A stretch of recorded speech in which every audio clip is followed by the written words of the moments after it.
ओम नमो भगवते वासुदेवाय। श्रीमद्भगवद्गीता द्वितीयोऽध्यायः सांख्ययोगः।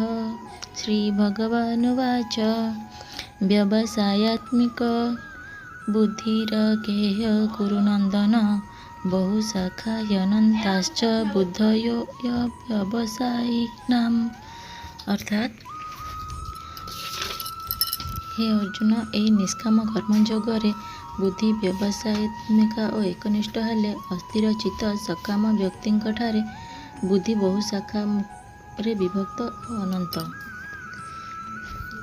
ଏକ ପରମେଶ୍ୱରଙ୍କ ଉପରେ ନିର୍ଭର କରି ନିଷ୍ଠାର ସହିତ କର୍ମ କରି ନିଷ୍କାମ କର୍ମଯୋଗୀ ଧାରଣା ରଖନ୍ତି ଯେ ମୋ କାମ ନିଶ୍ଚୟ ସଫଳ ହେବ। ସକାମ ବ୍ୟକ୍ତିଙ୍କର ଚିତ୍ତ ସବୁବେଳେ ଅସ୍ଥିର। ଗୋଟିଏ କାମ କରୁ କରୁ ଯଦି କେଉଁଠି ଧାରଣା ହୁଏ ଯେ ଅନ୍ୟ ଗୋଟିଏ କାମ କଲେ ଆହୁରି ଅଧିକ ଲାଭ ହେବ, ତେବେ ସେ ପ୍ରଥମଟିକୁ ଛାଡ଼ି ଦ୍ୱିତୀୟଟିରେ ଯିବେ। ଏଥିପାଇଁ ତାଙ୍କ ମନ ସବୁବେଳେ ଅସ୍ଥିର। ନିଷ୍କାମ କର୍ମଯୋଗୀ ଭଗବାନଙ୍କଠାରେ ଅଚଳ ଭକ୍ତି ରଖି ତାଙ୍କ ଉପରେ ସର୍ବଦା ନିର୍ଭର କରି ଜୀବନଯାତ୍ରା ନିର୍ବାହ କରୁଥିବା ବେଳେ ସକାମୀ ସାଂସାରିକ ସୁଖ ସମୃଦ୍ଧି, ପୁତ୍ର ପୌତ୍ରାଦି ଓ ପରଲୋକରେ ସ୍ୱର୍ଗ ସୁଖ ପ୍ରଭୃତି ଆଶା ରଖି ବିଭିନ୍ନ ପ୍ରକାର କର୍ମଯୋଗ ଯଜ୍ଞରେ ଅନୁଷ୍ଠାନ କରୁଥାନ୍ତି।